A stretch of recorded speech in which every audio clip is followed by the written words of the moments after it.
Mana shu odamga bitta like bosinglar, yaqinda gelik oldim dedilar. Endi men sovg'ani qaranglar.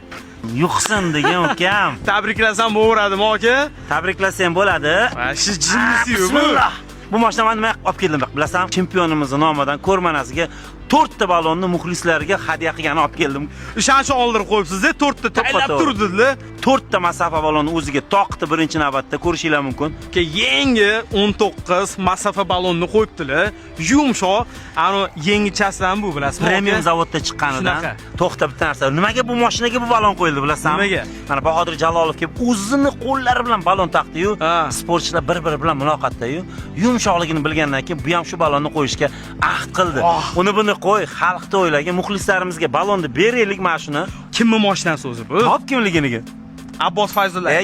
Bu ham yaqin kelmading. Kommentariyada yozinglar, aynan qaysi chempionimizni hadyasi bu.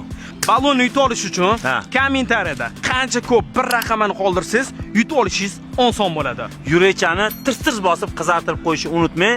30-iyun kuni 18:30 da sohibini prямой efirda aniqlaymiz. Bu videoni ballonni kal bo'lib ketgan do'stinglarga ham jo'natib qo'yinglar. Omad.